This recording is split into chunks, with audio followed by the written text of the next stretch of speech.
Hello everyone, good morning সবাইকে। যদিও এখন মর্নিং নয়, এই ভিডিওটা আমি করেছি সকালবেলা ভোর 5টার সময়। আমার হাজব্যান্ড বেরিয়ে গেল ডিউটি, আমি চাবি লাগিয়ে আবার ওপরে শুতে চলে এলাম। তো ভাবলাম মেয়েটার স্কুল আছে, তাড়াতাড়ি উঠতে হবে। বাট এত জোরে আমি ঘুমিয়ে গেছি, ঘুম থেকে উঠেছি 8:30টার সময়, সেই জন্য মেয়েটা স্কুল গেল কামাই হয়। তো তারপর আমাদের পাশেই একজন মারা গেছে, ভায়াদি।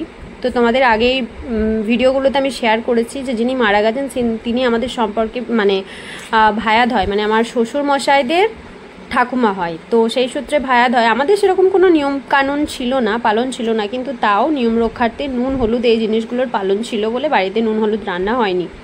তো আজকে ছিল ঘাট কামান, সেই নখ খুঁটে এসে পায়ে আলতা ঠেকিয়ে বাড়িতে এসে চান করে গিয়েছিলাম খেতে তো গেলাম, কিন্তু হাজব্যান্ড মর্নিং শিফটে ডিউটি থাকার কারণে আজকে আমাকে ওর খাবারটা বাড়িতে বয়ে আনতে হয়েছিল, যেটা খুবই এম্বারেসিং ব্যাপার ছিল। আর খাবার বয়ে আনতে আমার এত লজ্জা করে, মানে নিচ থেকে ওপরে নিয়ে আসতেও আমার খুব লজ্জা করে, কারণ কত মানুষ দেখবে, পরিবারের সবাই আছে যেহেতু।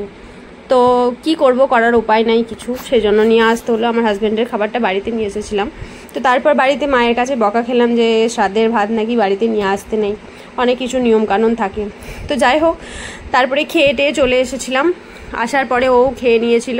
তো যেহেতু হাতে অনেকটা সময় ছিল, তাই ঠিক করলাম যে খেতে নিতে আমার হাজব্যান্ডের বাড়ি আসতে আসতে 4টে 4:30 মতন বেজে গিয়েছিল। তো ঠিক করলাম যে আর কিছু শুয়ে লাভ নেই, কারণ অনেকটাই বেলা হয়ে গিয়েছে। তো অনেক দিন ধরেই ভাবছিলাম একটু বাজারে যাব, কিছু কেনাকাটি করার ছিল। কেনাকাটি বলতে আমার মেয়েটার কিছু স্ল্যাক্স কেনার ছিল, শর্ট প্যান্ট কেনার ছিল, যেহেতু ঘরে পরে, আর গেঞ্জিগুলো কেনার ছিল, কারণ সবগুলোই ছোট হয়ে গেছিলো, নইলে রং চটে গেছিলো, তো কেনা হচ্ছিল না। তো আজকে ভাবলাম হাতে অনেকটা সময় রয়েছে, যাই ঘুরে আসি। আমাদের সামনেই একজন কাকিমা আছে, ওনার দোকানেই বেশিরভাগ আমি যাওয়া আসা করি, কারণ ওনার কাছে অনেক কম দামে ভালো ভালো জিনিস পাওয়া যায়। তো তারপর আমি বললাম যে যাওয়ার আগে কটা ফটোশ্যুট করে নিই, চুড়িদারটা যখন পরেই আছি। আর জানো তো, পিঙ্ক কালারটা আমার খুব প্রিয়, আর রেড আর পিঙ্ক কালারগুলো পরে নাকি আমাকে খুব ভালো লাগে, সবাই বলে। তো সেই জন্য এই পিঙ্ক কালারের চুড়িদারই আমার দুটো। লাল কালারের শাড়ি তো কটা আছে বলার উপায় নেই, অনেক শাড়ি আছে।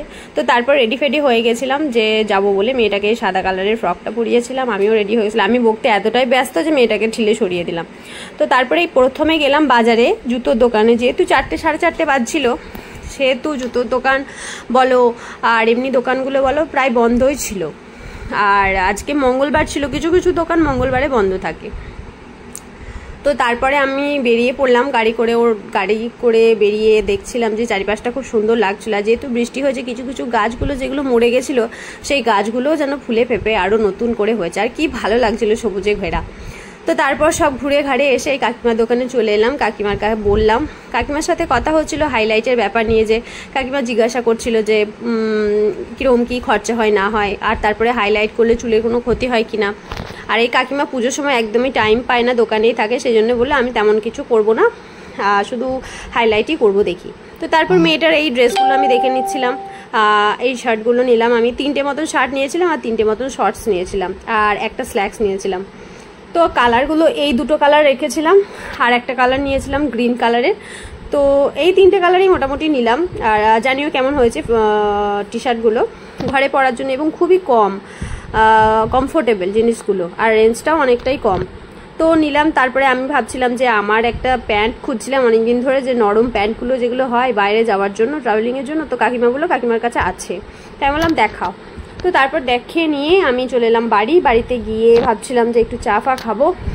এ দেখো, ওই ব্ল্যাক কালারের স্ল্যাক্সটা আমি এটার জন্য নিলাম।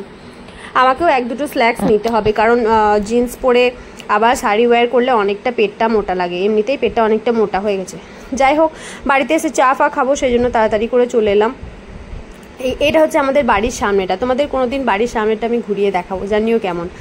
তো তারপর বাড়ি এলাম, সন্ধ্যের থেকে শুয়ে ল্যাদ খেয়ে কাটালাম। তো তারপর কাছাকাছি যেগুলো মেশিন থেকে বার করে রেখেছিলাম, সেগুলো ঘরের মধ্যেই মিলে দিলাম আপাতত। তারপরে মেয়েটা দুদিকে ঝুঁটি বেঁধে দিলাম। আজকের ব্লগটা এখানে অবধি। টাটা সবাইকে, ভালো থেকো, গুড নাইট, সুস্থ থেকো, টাটা।